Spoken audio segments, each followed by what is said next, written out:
All right, and we're off. Another adventure with the two Canucks and the fat American. Oh, it's deep, dude. I should not hit that at this speed. I'm not here to murder small woodland creatures. Somebody had a little incident right there, it looks like. There was a skid mark leading off of the trail. This is absolutely my favorite kind of forest to ride through. Got some beefaroni here.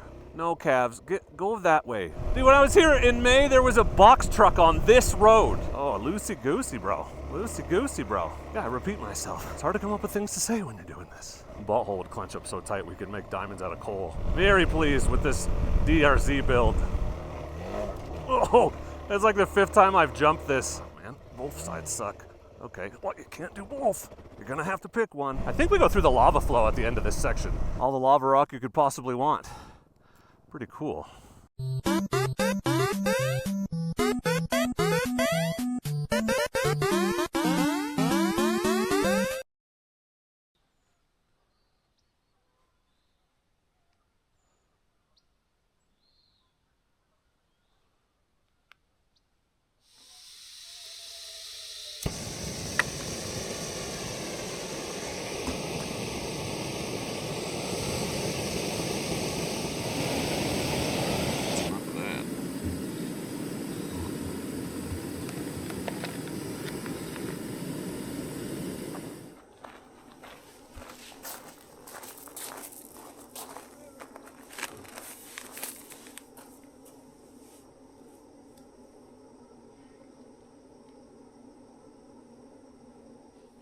Good morning. It is day 2 of our new Oregon BDR adventure.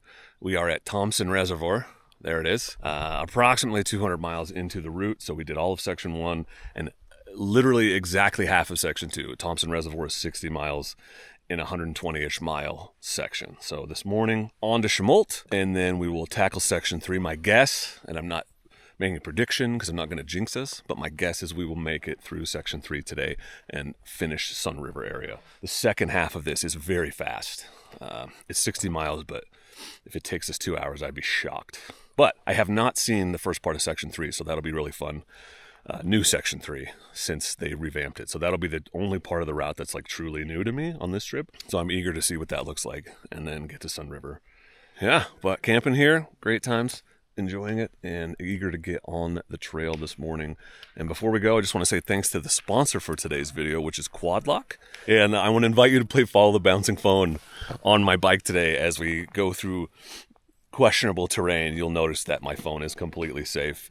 And that's my backup navigation. You'll see I have a tablet for primary navigation, but you always want to have some backup form of navigation because 2 BDRs now I've had a Garmin fail me, so I've had to use my phone to navigate. Thanks to Quad Lock, they've been sponsoring the channel for a long time, and I'll show you my setup a little bit later on. But I got to pack up because Tim's already packed up because he's an overachiever like that, and we'll get going this morning. So thanks for coming along. Hope you enjoy the ride.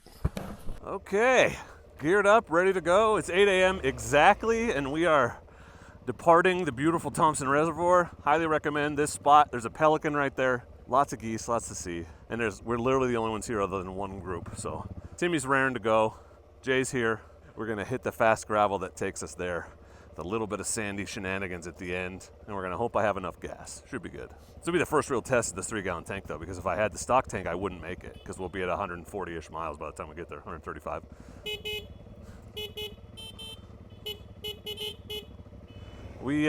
I committed sacrilege and did not finish the beer that was acquired for me, and I'm not gonna put it in my bag because it will burst. So we're gonna leave it here at the pay station for a lucky customer.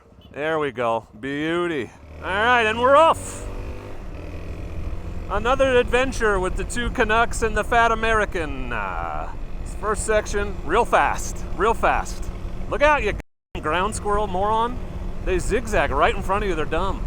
I'm not here to murder small woodland creatures. So we're leaving the campground and it's immediately directly onto some beautiful red cinder road. And it's like this for a very long time. I get forward though. Out here, too much weight on the rear of the bike. Keeps the front too light. It's hard to get traction when you're turning. Paul, I'm coming to you when I get back. I gotta get this suspension adjusted. Get a real spring on the back. It's not bottoming like it's been great. I just would like it to be stiffer for when I have this much gear and my own corpulent posterior aboard. The fast gravel has changed color, but it's still gravel and it's still fast. We are 10 miles in so far. Blue sky, perfect weather. I don't hate it. Got some beefaroni here in the burned out section. You do want to watch out. No calves. Go that way. Come on. I don't want to chase you down the road. Go to your mom. This is all open range. It's been open range for, I mean, at least this whole section so far. So, you know, you think you want to watch out for trucks and side-by-sides. You really got to look out for cows on these sections. And especially there's a lot of calves here and they just don't make good decisions. Starting to see a little sand. We're about 20 miles from Chemult. So it gets a little looser and we're starting to see patches of this yellow-brown sand, the volcanic sand. And the corners are getting a little looser, a little wibbly-wobblier. Nothing insane, but it's not the 50-mile-an-hour blast that it was. If you want an idea how fast the first part of this section is, we just did 40 miles in 1 hour. It is now 9 o'clock, and we have exactly 20 miles to go, which means, doing math, very difficult math, I might add, we're averaging 40 miles an hour. So it's pretty quick. Pretty quick. Oh, look at this pavement shit. It's not gonna last very long. Oh, that's a pothole and a half. That's a pot canyon. That's what that is. Pot canyon. I didn't want to speak too soon, but I think we're into the sandy section. Oh, we definitely are. So we're like 17 miles from Chemult, and it's definitely it's intermittent so far, but you can see the deep ruts in the corners. It's the cinder sand with rocks mixed in, so it's pretty predictable. Oh, there's the wildlife sanctuary off to the left. So that's a big-ass meadow where the Canadian gooses come down. Canada gooses, eh? Boy, I don't want to speak too soon, but I am a hell of a lot happier in the sand on this thing than I was on the 390. It's nice to be able to get power when you need it. We're in the last 10 miles or so. This is where it was real sandy last time. It appears to be still pretty sandy based on the ruts I can see. But the middle, it is worn down, so it was really fresh when I was here before. Now the middle is higher than the sides, and it feels like it's a lot more solid. But I can see deep sand ruts on either side, so yeah. And it's just real hard to see in the morning when the shadows are long. Yeah, whoa, it's deep, bro. It's deep, bro. I'm off of my middle section now. Gotta get over. What are we at? 9 miles to go. Pray for me. Okay, that's something. Get in the middle, dude. What are you doing? Come on, the middle's your best friend. Oh, biscuits. Yeah, brother. Yeah, brother. Woo! Oh, it's deep, dude. I should not hit that at this speed. Target fixated, stupid log. Who put that there? Dude, when I was here in May, there was a box truck on this road that I was following. I don't know what the hell, that guy was mega lost because the highway's right over there. Where could he possibly be going? But big ass box truck. What the hell? It was something. It was something. It's definitely a deeper ruts. A lot more traffic since I was here last. A lot of guys doing the BDR. A lot of people doing the BDR. As far as I can tell, I see a lot of motorcycle tracks. So that's good. It's good. It's popular. People want to get out and do the new sections. That's awesome. This is the sand that never ends. It just goes on and on, my friends. Very interesting uphill section here. Mildly challenging. Definitely a stand-up situation. I didn't start filming it early enough for you to see the fun part, but I had to ride the bike with my hands on the bars and stuff.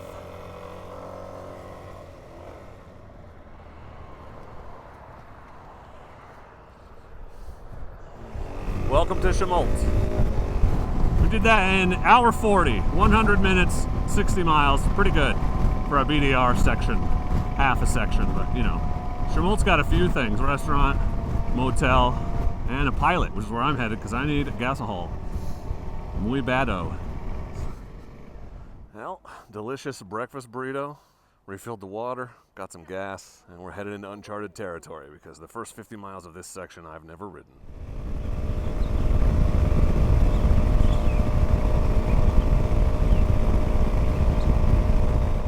So I told you I'd invite you to play Follow the Bouncing Phone.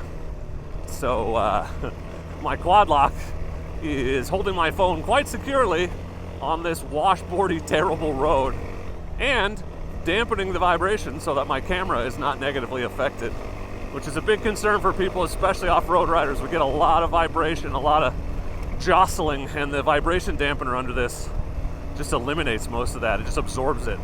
I have had my phone on my bars in Death Valley, on multiple BDRs, all kinds of places, no problems. The quad lock vibration dampener works great. I've got the wireless weatherproof charging head on here, so my phone is charging. So I don't even charge it at night. I just leave it out. I just leave it on the charger all day, and then it'll go down 20-30% at camp and at night, and then it's recharged again by the time we get to camp the next day. So great, easy setup. I don't have to think about it. Wired into the bike, plugs in USB. Your phone's charging all day. It's protected. It's not coming off the bars. Thanks to Quad Lock for making a great product and supporting the channel for almost a decade now. Super cool to still be working with them. And thanks to them for sponsoring this trip and this episode and keeping my phone safe for 10 years. Well, if you've ever wanted to go 60 miles an hour on a gravel road, here's your chance. Holy crap, this is really a gravel highway. Man, make an excellent time. About 10 miles in. The gravel has ended, and it is now hard packed with, I'm guessing, there's going to be some sand sections and some decent ruts. We just did 20 miles of that fast gravel. Super easy, super quick. Oh yeah, we're going to get some sand now. Yep, there it is. Found it. It's fast gravel again. We're 30 miles in. This is a little bit more fun road than the crazy super highway we were on before. Definitely. Gotta stay awake.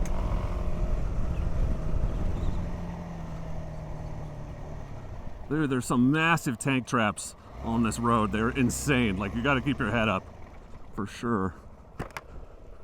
I got two behind me.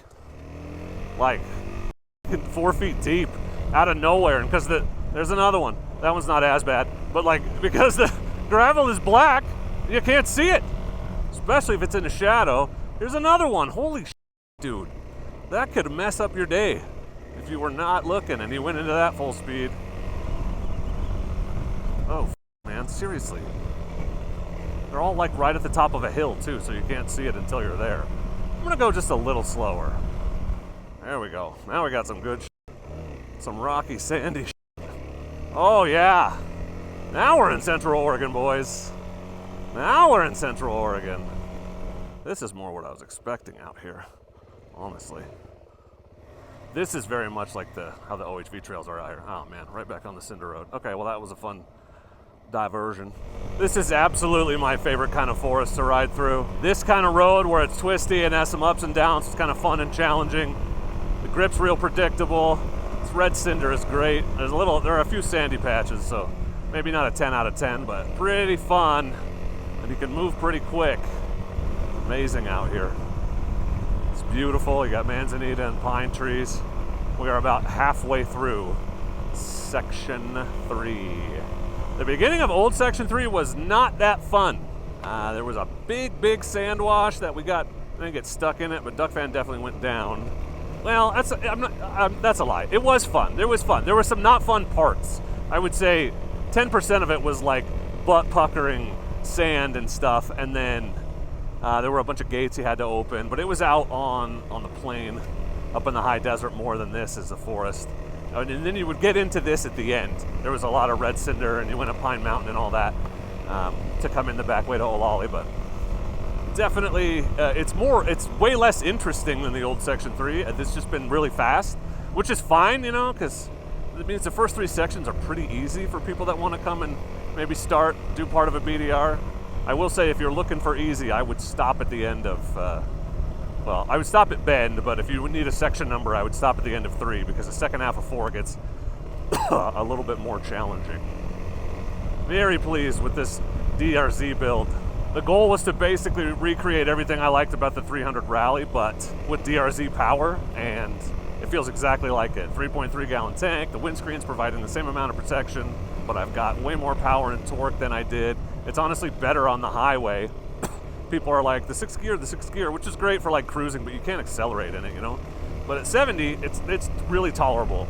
75, it gets a little bit more annoying, but it's totally fine. And this bike will go 90, so you have room if you need it on the top end. The 300L Rally was my I'll take it anywhere bike, and it's always sitting in the garage ready to go because it never breaks down. It's always in pristine working order, and that's what I'm hoping this bike will be. It will take the place of that. Riding this now versus when I rode, say, that sandy section on the 390, I am way happier on this. It's a very linear power delivery, and the torque is very even. There's no spikes, and it also means there's no valleys. You always have power, unless you're like, you know, going to 85, and then you don't have a lot of power. So I'm curious how this hooks up with Paulina or the old route. This is still new. So we're at about mile 60 on section 3, and we are smack dab in the middle of the East Fort Rock OHV area, which is one of my favorite places to ride trails. And you can see all the trails here on the map. So, you know, if you were so inclined and you wanted to stop for a day, you could camp here at the staging areas and go out and ride some of these awesome trails. Download the map ahead of time. You just need to get an Oregon OHV pass, but they're $10. If you got that ahead of time, or you can even do it online and then just have the temporary if you need it. So you can do it you don't have to plan ahead, which is good because I'm not good at that. But so many great trails out here to explore if you bring a bike that you feel comfortable taking on trails. Do watch out for OHVs while you're in here though, off-highway vehicles. I'm not really concerned about them on the road. I'm concerned about them popping up from a trail without looking. Like that right there. Oh yeah, here we go. Isn't this it? It's gotta be. Oh, there it is. Okay, we're going left, up. This is what the trails are like out here. This isn't one, because it wouldn't be on the route if it was, because you need the permit, but a lot of this sandy, whoopy, rocky stuff. It's good, because we lost one of my favorite sections when they changed the route. So I was hoping there'd be something like this to replace it. It was similar to this, really fast and flowy through the sand and rocks. Looks like we're going up, actually. We'll see. Oh yeah, lots of Manzanita. Definitely very East Fort Rock. Oh yeah, buddy. Oh yeah, bud. That tree is very inconvenient. I think I'll just ride over it. That's more fun anyway. Oh my God, the DRZ. I love you, DRZ. So much power, so much torque. Right when you need it, which is always. Oh, biscuits. Yeah, baby. This would suck on that 390. I guess it'd be in first gear pin, so I'd have some power, but I don't have the leisure to pick lines slowly and meander like I do with this one. I love this bike. It's awesome. Whoa, that's a tight one. Yep. Ooh, somebody had a little incident right there, it looks like. There was a skid mark leading off of the trail. You don't like to see that. Oh, left side, left side. Yeah. Damn, bro. Not insurmountable, but not fun. On the right there. Yeah, this is harder than those alternate harder sections on section 2.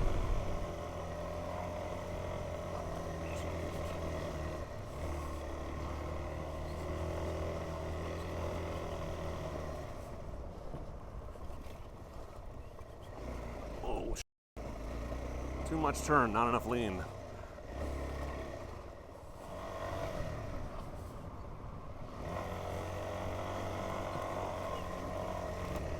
Oh, loosey-goosey, bro. Loosey-goosey, bro. Yeah, I repeat myself. It's hard to come up with things to say when you're doing this. Harder than it looks. Harder than it looks. This is definitely more trail than road. Well done, Nathan. Well done. Still level 2, though. I think you could do it sitting down. There may be a couple level 3 spikes where you have to stand, but for the most part, you could do it sitting. It's just easier and faster standing.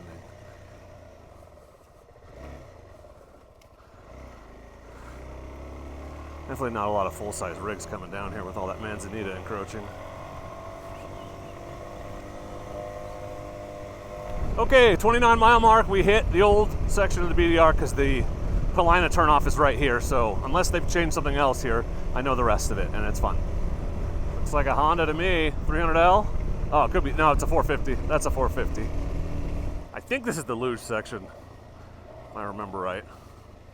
It's hard to enjoy it though because you can't go side to side because there could be a car coming around the corner, so you can't really use the banks on both sides. Dude, this section, it was pouring down rain the last time I was here and I was wearing full mesh gear because it was August. Sucked. Oh my God, I gotta stay on the high side. This is bullshit. Dude, way dug out. Oh my God, this sucks. Yeah, okay. No more ruts. We're gonna have to risk the left, I think, if it's gonna stay like this. Just take it easy. This is way more rutted out than I remember.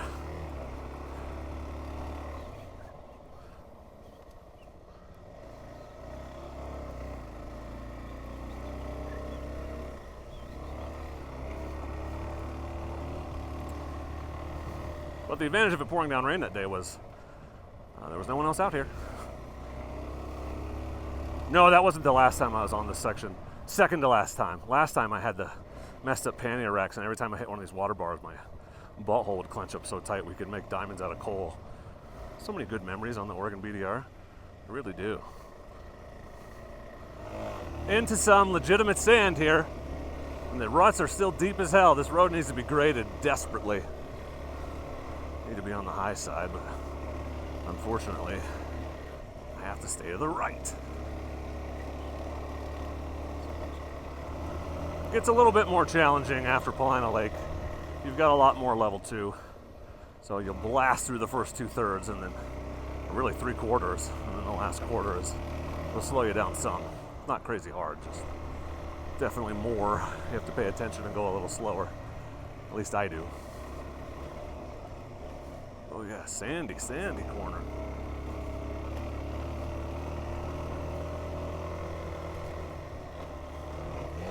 Oh, that's like the 5th time I've jumped this. I have not bottomed the suspension. So with me and all my gear, that's pretty damn good stock suspension. Kudos, Suzuki. Pretty happy with that.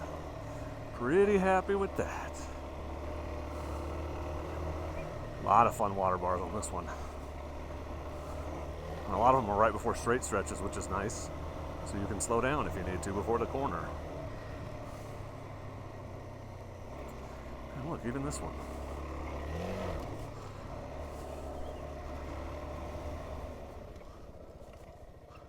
Huh, that's tight and rocky. Interesting. Okay. Man, both sides suck. Okay, well, you can't do both. You're gonna have to pick one. That was stupid. All right, well, my camera's at 8%, so I'm gonna film as much as I can between here and Sunriver, but definitely some sandy, rocky stuff here. All right, maybe I take back what I said about doing the first 3 sections if you're looking for something easy. You might wanna stop at Paulina Lake. Let's take the cutoff to the peak and avoid the sand. Might be more fun. Yeah, like this. There's a lot of this. Just like one side's terrible and the other side's rocky. Sandy hill climb shenanigans. Okay, this is the end. It gets gravelly here, if I remember right. I hope I do. Seems like I do. But I don't, that road is so bad. I've never seen it that bad, and I did it last year. This the mild winter, people were up here all winter tearing it up, I bet. It's definitely a few, I don't know, 10 miles of that stuff, but then you come to the base of the cinder cone and you hit this stuff, and it's better. I think we go through the lava flow at the end of this section. I'm 90% sure it does that now, which is a change from the old route, but an improvement in my book. Oh man, that's a fun rain rut. That's a great one. Just absolutely love it.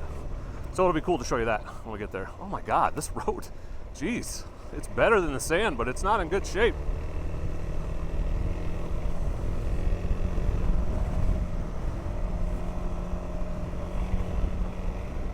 We're right near the lava cast forest, but so you get to ride along it. This was a good change to this section. I like this. Getting to see this, kind of cool. Central Oregon, very Central Oregon. Lots of lava rock up here. But there's a much better viewpoint up here a little bit. Real close, real nice, real nice. Trust me, it gets better. Don't stop here for a picture. It gets better. Yep, there it is. Here's your better view. This is what you wanted. You want to be right in the middle of it. That's how you know it's good. That is how you know it is good. For sure. Pretty cool, eh? Pretty cool. I pick up a lot of Canadian when I'm hanging out with these guys. Just for the record. I don't know if you could tell. All the lava rock you could possibly want. Pretty cool. So if you've never been in the middle of a lava flow, you can experience it on Section 3 here on the Oregon BDR. Pretty cool, huh? Dude, the heat is just radiating off this rock. I think it might still be molten.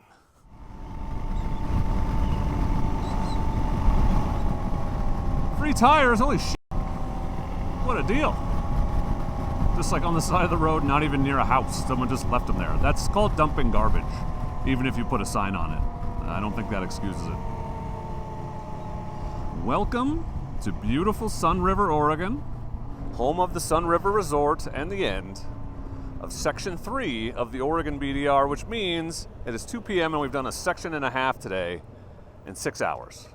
So we're gonna get gas, and I believe the plan is to continue on to Bend, and we'll stop there for the night because it's too early to just stop, I feel like, at 2 o'clock. So that way we're in Bend overnight, and then we wake up in the morning and we hit the best part of the route, second half of Section 4, and the beginning of Section 5, stoked on it. But right now, petrol.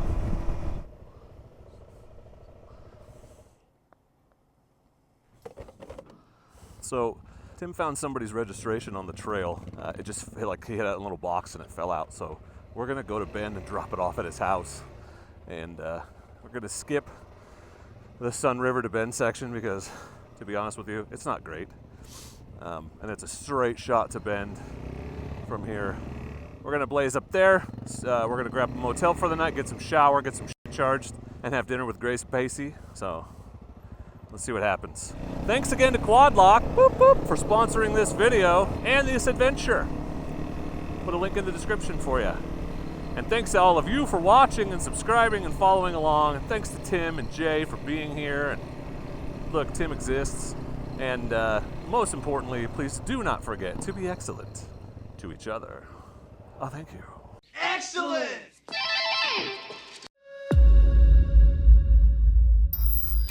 Oh shit, this is not a circle drive like I thought it was. You go, Timmy. Jay Wisely. Slowed down. Oh no, what? Look at Timmy being a good citizen. What a good citizen Timmy's being. Evidence that Tim is a good person once in a while. Ha, funny. Funny. Funny. Let me Timmy. Let's get the fuck out of here, brother. Done. Nailed it. Good deed for the day.